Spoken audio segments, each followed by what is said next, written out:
کسی بندے کے لیے یہ شیم کا ایشو ہے کہ وہ باہر کسی کو بتائے کہ میرے اور میری بیوی کے درمیان معاملات اچھے نہیں ہیں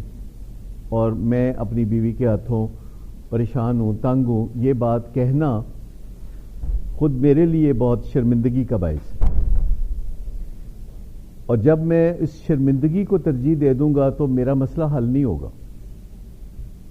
میرے لیے یہ چیز بہت شرمندگی کا باعث ہے کہ میرا بیٹا یونیورسٹی جاتا ہے اور پڑھتا نہیں ہے، اور یہ بات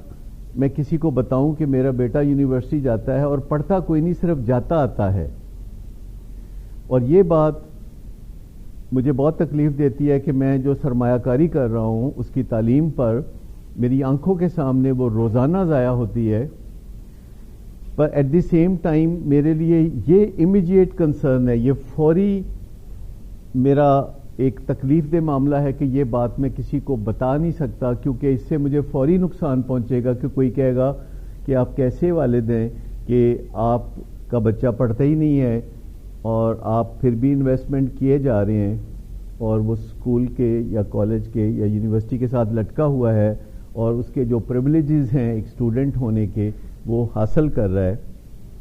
اسے پاکٹ منی مل رہی ہے، اس کو گاڑی بھی ملی ہوئی ہے، اور گھر میں بھی اس کو تمام فیسلٹیز جہاں تک بھی کوئی والدین افورڈ کر سکتے ہیں وہ اس کو مل رہی ہیں۔ تو مجھے بتائیے کہ اگر یہ پہلا ایشو ہے جو میرا ایشو ہے کہ مجھے شیم فیل ہوتی ہے، مجھے ندامت محسوس ہوتی ہے، بھئی کیوں ندامت محسوس ہوتی ہے؟ سوال یہ پیدا ہوتا ہے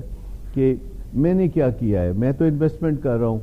میں نے کیا کیا ہے؟ میں تو اسے یونیورسٹی بھیج رہا ہوں، میں نے اسے گاڑی بھی لے کے دی ہوئی ہے، میں اس کی فیس بھی ادا کرتا ہوں، میں اس کو پاکٹ منی بھی دیتا ہوں، وہ ہوم ڈیلیوریاں بھی کراتا ہے، پھر پڑھتا نہیں ہے۔ اب یہ بات جب میں کسی سے جا کے کرتا ہوں تو اس بات سے مجھے کوئی ریلیف فوری نظر نہیں آتا، ویسے ہے